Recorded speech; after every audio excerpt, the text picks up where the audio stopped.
భీమకాండం పిలుస్తుందిరా, శివుని సన్నిధిలో ధ్యానం చేయరా. భీమకాండం పిలుస్తుందిరా, శివుని సన్నిధిలో ధ్యానం చేయరా. 108 పిరమిడ్లు నిర్మించి ప్రపంచానికి శాంతిని పంచుతుందిరా. 108 పిరమిడ్లు నిర్మించి ప్రపంచానికి శాంతిని పంచుతుందిరా. ధ్యానమే మా శ్వాసగా, అహింసే మా సదా. ధ్యానమే మా శ్వాసగా, అహింసే మా సదా. శాఖాహార సందేశంతో భూమండలమంతా ప్రకాశించెను ప్రేమగా.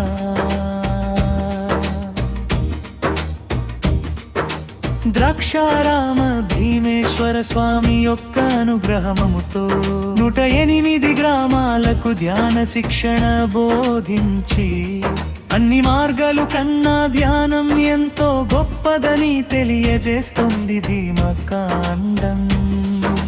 ధ్యానం చేస్తే రోగాలు ఏమీ ఉండవు, ధ్యానం చేస్తే భోగాలు ఎన్నో కలుగును. ధ్యానం చేస్తే నిజమైనదో కలుగును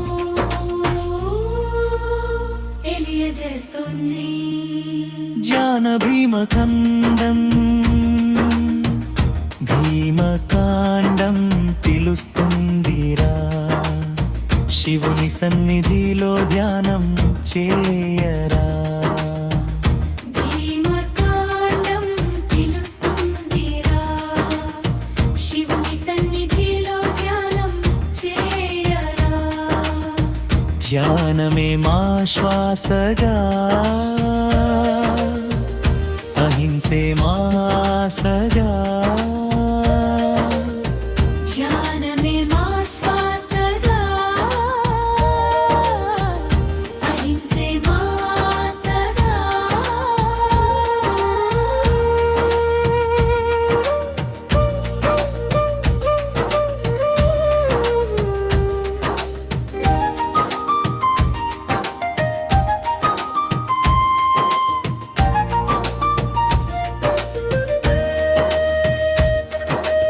ఎన్నో కోట్ల పూజలు చేస్తే ఒక స్తోత్రానికి సమానం అవుతుంది.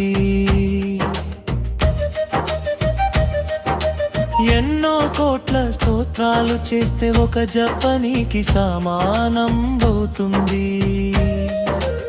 ఎన్నో కోట్ల జపాలు చేస్తే ఒక ధ్యానానికి సమానం అవుతుంది.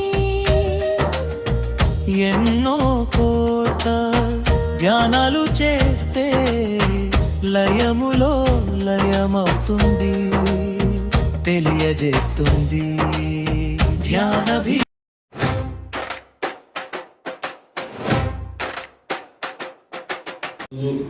ద్రాక్షారామ ధ్యాన భీమకాండం ధ్యాన మహాయజ్ఞంలో భాగంగా దేవాలయాలన్నీ ధ్యానాలయాలు కావాలని ప్రాంతంలో ఈ ధ్యాన భీమకాండంలో 108 నక్షత్రపాద శివాలయాలు ధ్యానాలయాలు కానీ ధ్యాన జగత్ కానీ శాఖ పెరుమల జగత్ కానీ మారాలని కోరుకుంటూ మనం యజ్ఞం చేస్తున్నాము. ఈరోజు 63వ సోమవారము. ఇది రామాపేట గ్రామము. ఈ గ్రామంలో స్వామివారు పార్వతీ సమేత సోమేశ్వర స్వామివారుగా వెలిసి ఉన్నారు. ఈ గ్రామం అంతా ధ్యాన ప్రచారం చేయడానికి మన పిఎస్ఎస్ఎం మూవ్మెంట్ తరఫున మన పెరుపల్లి భాషలు అందరూ పైన అవుతున్నాము. శాఖార్ జగత్ కి జ్ఞాన్ జగత్ కి పిరమిడ్ జగత్ కి శాఖార్ జగత్ కి జ్ఞాన్ జగత్ కి పిరమిడ్ జగత్ కి నవాపేట గ్రామానికి జ్ఞాన భీమకాండానికి జై హో బద్రీజీ, జై హో బద్రీజీ, జై హో బద్రీజీ. ఎన్ఎంసి ఛానల్ వారికి థ్యాంక్ యూ వెరీ మచ్. చెప్పండి. భీమకాండానికి జై. భీమకాండానికి జై. భీమకాండానికి జై. భీమకాండానికి జై. జై హో పత్రి, జై హో పత్రి. ధ్యాన భీమకాండానికి జై. ధ్యాన భీమకాండానికి జై. జై శాఖాహార జగత్ కి జై హో రావలేదు పత్రిజీ. మీది కట్ అవ్వట్లేదు. చెప్పండి చెప్పండి. ఎన్ఎంసీకి భీమఖండానికి చేయనండి. భీమకాండానికి జై, శాఖాహార జాతికి జై, పిరమిడ్ జాతికి జై, జ్ఞానులందరికీ జై.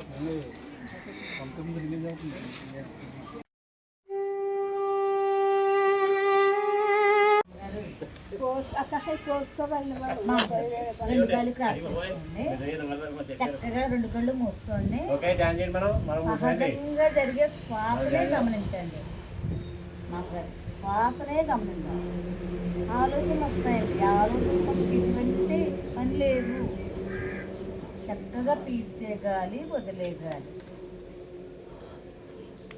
శ్వాస ఉంటే శివం, శ్వాస లేకపోతే శవం. ఆ శ్వాసలోనే ఉంది అంతా కూడా.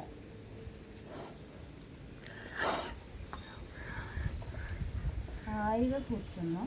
చక్కగా మనతో మనం ఉన్నాం. 2500 సంవత్సరాల క్రితం బుద్ధుడు బోధించిన ఆనాపాన సతి అనే ధ్యానం బ్రహ్మర్షి పితామహ పత్రిజీ గారు సులువుగా, ఎంతో అతి సరళంగా చక్కగా మీతో మీరు ఉండండి అని చక్కగా శ్వాసనే గమనించండి, సర్వం మీలోనే ఉందని బ్రహ్మర్షి పితామహ పత్రిజీ మహారాజు చెప్పేది అదే ఆనాపాన. ఆన అంటే ఆన అంటే లేగాలి, చక్కగా సతి అంటే కూడుకుంది. మనతో మనం తీర్చేయాలి. సహజంగా జరిగే స్వార్థం కనుక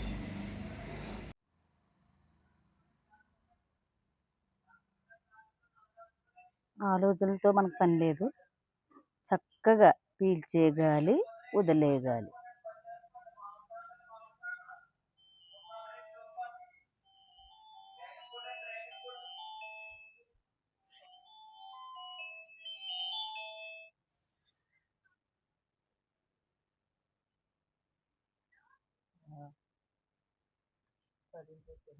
బ్రహ్మర్షి పితామహ పత్రిజీ గారు అందించిన ఎంతో అద్భుతమైనది ఈ ధ్యానం.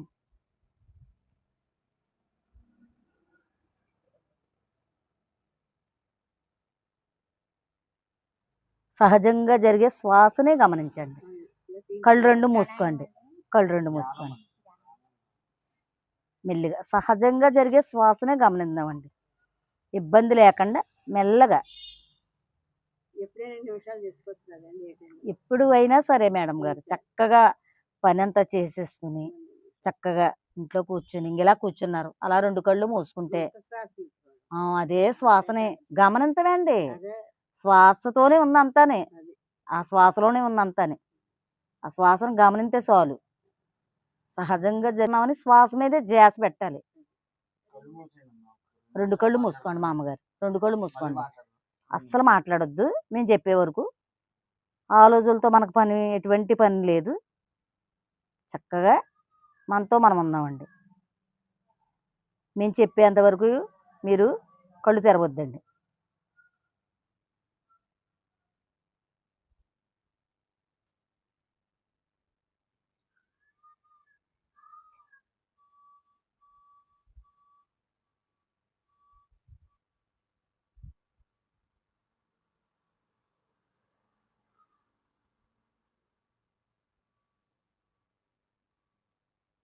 ముక్తిలోన గాలి ముక్తికి దారయ్య, విశ్వదాభిరామ వినురవేమ.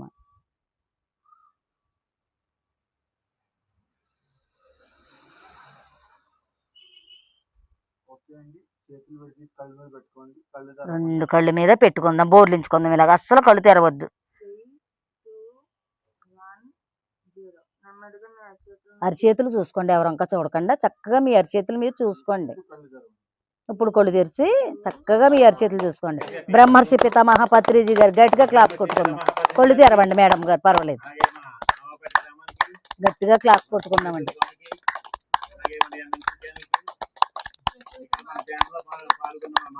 అందరికి గట్టిగా క్లాప్స్ కొట్టుకుందాం. అందమైన చెట్టు పచ్చ చెట్టు హాయిగా ఆ, బాగుందో, ఎంత హాయిగా బాగుందో తిరుగుతూ చక్కగా ధ్యానం చేస్తున్నాం. ప్రకృతి చూడండి, మనతో మనం ఉంటున్నాం. చూడండి ఇదంతా ఎండ, ఇక్కడ ఎంతో చల్లగా ఆహ్లాదం. ఈ వయసులకు అందింది ఎన్నో జన్మల పుణ్యఫలం. అందులోకి ఇవాళ పౌర్ణమి ఏనాటిదో ఈ పుణ్యము, ఈనాటి పున్నమి ఎదురయ్యేమో మీకు ధ్యానం అందుతుంది. అందరికి భాగ్యం రావచ్చు కదా, అది మీకు వచ్చింది. ఇది అన్నదానం చేస్తే జీవితాంతం పెడితేనే పుణ్యవాడికి. ఓ పూట పెట్టి ఓ పూట మానేస్తే నువ్వు ఆకలితో ఉంటే నీ పెట్టిన ఫలితం ఉంది. పెట్టలేండి, ఎంతమందిని పెడతాం. మనం తినాలి, అందరికీ పెట్టాలంటే అవుతుంది. ఎవరి కుటుంబానికి ఉంటది కదా. అన్ని దానాల్లో కన్నా ధ్యాన దానం మిన్న.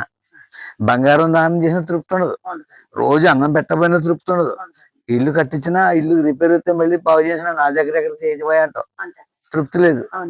ధ్యాన దానం చేసామనుకో, ధ్యాన దానం వల్ల ఏమవుతుందంటే మీ మనసులో ఎప్పటి నుంచో మిగిలిపోయినటువంటి అరపడిపోయినటువంటి ఆలోచనని, అసంతృప్తిని, బెంగని, నిరాశని, నిస్పృహని అన్నిటినీ ఈ ధ్యానం ద్వారా నువ్వు పోగొట్టుకుంటావు. అది ఎవరి తరం? అది నీ బెంగని, నీ నిరాశని, నీ అసంతృప్తిని పోగొట్టుకొని ఇంకోటి తరమా? కొన్ని చెప్పి ఉంటాయి, కొన్ని చెప్పనే ఉంటాయి.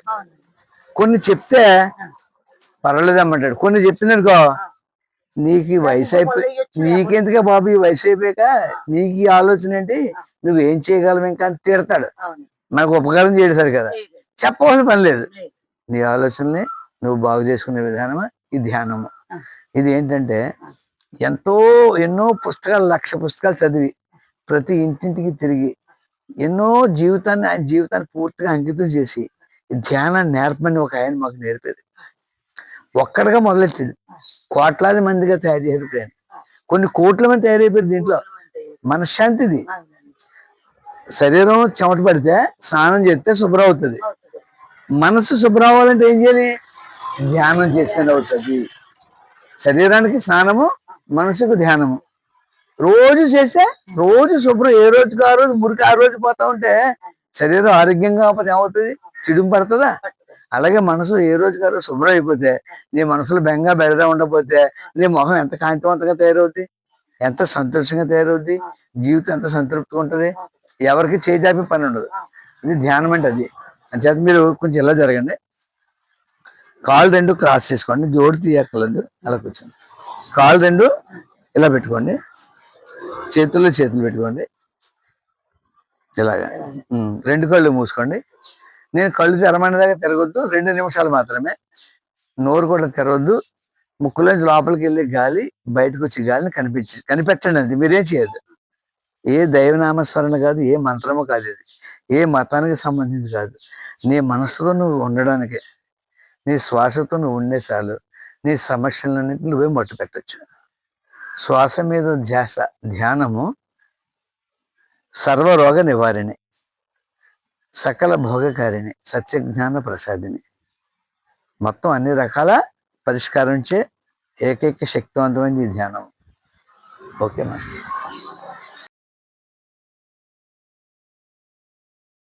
పరిస్థితులు ఎలా అయిపోయింది అంటే, ఎవరైనా ఆరోగ్యంగా ఉన్నారు అంటే ఆశ్చర్యంగా ఉంది, అనారోగ్యం వచ్చింది అంటే అసలు ఎంత మన ఆలోచన ఎంత అంటే సహజం అయిపోయింది. జబ్బు సహజం చేసేసుకున్నామండి. ఎందుకు ఇలా అయిపోయింది అంటే, ఎక్కడ చూసినా ఇలాగే ఉంది. మరి అలానే ఆలోచించగలం, మనం అలానే చూస్తున్నాం కాబట్టి, అంతే కదా, అలానే ఆలోచించగలుగుతున్నాము. కానీ అది కాదండి, ఇక్కడ ఏమవ్వాలి? జబ్బు ఉంటే ఆశ్చర్యపోవాలి, ఆరోగ్యం ఉంటే గ్రేట్, సహజంగా ఉండాలి కదా. ఈ భూమి మీద ఏమున్నా ఏం లేకపోయినా ఏముండాలండి? ముందు ఆరోగ్యం ఉండాలి. ఆరోగ్యమే మహాభాగ్యం. మీ ఊర్లో బాగా డబ్బులు ఉన్న వాళ్ళని భాగ్యవంతులు అంటారండి, అంతేనా? డబ్బులు ఉన్న వాళ్ళు భాగ్యవంతులు అండి, అది చాలా భాగ్యవంతులు అంటే అంటాం. కానీ ఆరోగ్యం ఉన్న వాళ్ళు ఎవరండి? మహాభాగ్యవంతులు. మొన్నే ఇందులోనే విన్నాను, ఒక ఆయనకంట 3 షుగర్ ఫ్యాక్టరీలు ఉన్నాయంటండి. టీలో ఒక చెంచా పంచదార కలుపుకునే భాగ్యం లేదంట ఆయనకి. చూడండి, టీలో ఒక చెంచా షుగర్ కలుపుకోలేరైనా అంటే ఆయన ఫుల్ షుగర్ ఉంది. 3 షుగర్ ఫ్యాక్టరీలు ఉన్నాయి. భాగ్యంతో ఏం అవ్వదు. ఏం కావాలండి ఇక్కడ? మహాభాగ్యం కావాలండి. ఆరోగ్యమే మహాభాగ్యం. ఏమన్నా లేకపోయినా ఆరోగ్యం కావాలి. కావాలి కావాలి అంటే అది మొత్తానికి పోయింది. 30 సంవత్సరాలకే పెద్ద విశేషం అయిపోయింది ఆరోగ్యం. పోనీ ఏదో పల్లెటూరులో ఉన్నాము, మనం సరైన పోషకాహారం తింటలేదేమో, కొంచెం సిటీ వాళ్ళకి అయితే అన్నీ తెలుసు, వాళ్ళకి డాక్టర్లు ఉంటారు, మంచి మంచి ఆహారం తింటారేమో అనుకోవడానికి ఏం లేదండి. మనమే వాళ్ళ మీద చాలా బాగున్నాం, ఇంకా గాజు బొమ్మలండి వాళ్ళు కదా. మరి ఎలా కావాలి కావాలి అంటే ఏదో కొన్ని భూమి మీదకి వచ్చాక ఏది సాధించకపోయినా తర్వాత విషయం, ముందు ఏం కావాలి, కనీసం ఆరోగ్యం కావాలి. మరి ఆరోగ్యం కావాలి కావాలి అంటే అది మరీ అందనంత దూరానికి వెళ్ళిపోతుంది. ఎంత మల్టీ స్పెషల్ హాస్పిటల్ అండి, పలానా ఊళ్ళో ఎంత పెద్ద హాస్పిటల్ కట్టారంటే అని గొప్పగా చెప్పుకున్నాం. ఎంత పెద్ద హాస్పిటల్కి పోయినా కూడా కానీ ఎక్కడ ఒక జబ్బుకి పూర్తిగా ఎక్కడ మెడిసిన్ లేదంట. అసలు ఇంగ్లీష్ వైద్యంలోనే మెడిసిన్ లేదంట. అంత వెళ్తే మనకి ఏముందో తెలుసండి, అక్కడ కాస్త ఉపశమనం ఉందండి. మనకి కాళ్ళు నొప్పి వచ్చిపోతుంది, ఈ నొప్పి తెలియకుండా మనకి ఏదో చేస్తారు అంతే. ఉపశమనం మాత్రమే ఉందండి, పూర్తిగా జబ్బుని మూలం నుంచి తగ్గించే వైద్యం లేదట.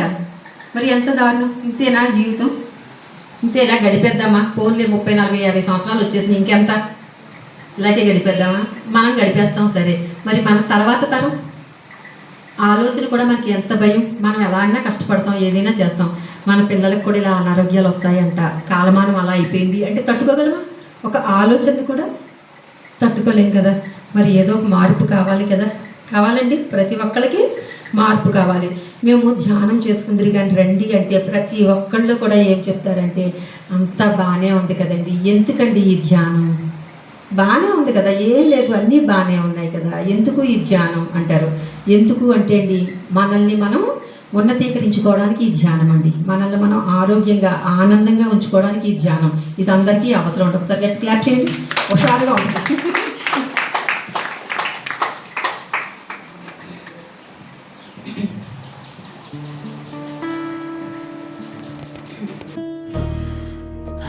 अन्नदात सुखी भव,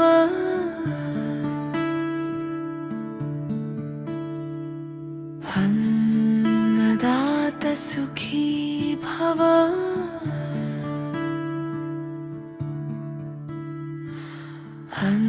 अन्नदात सुखी भव,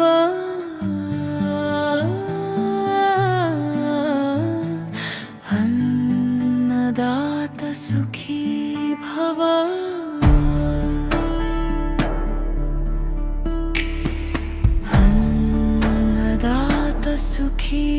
भव,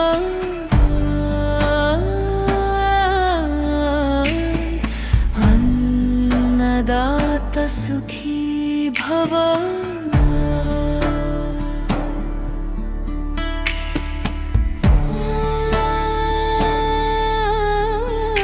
अन्नदात सुखी भव,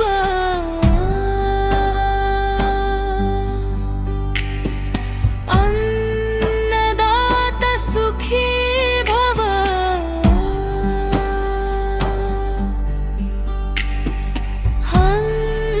अन्नदात सुखी भव,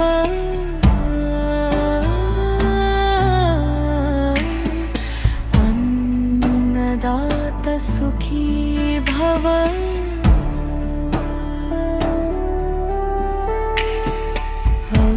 अन्नदात सुखी भव,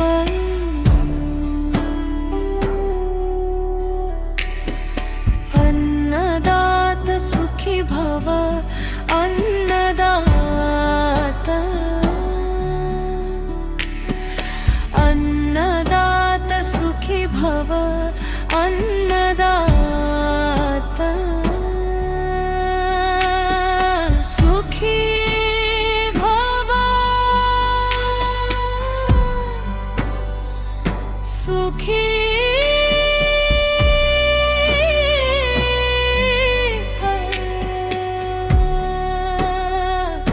अन्नदात सुखी भव, अन्नदात, अन्नदात सुखी भव, अन्नदात भव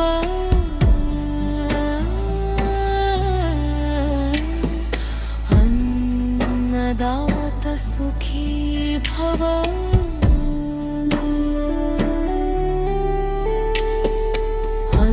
अन्नदात सुखी भव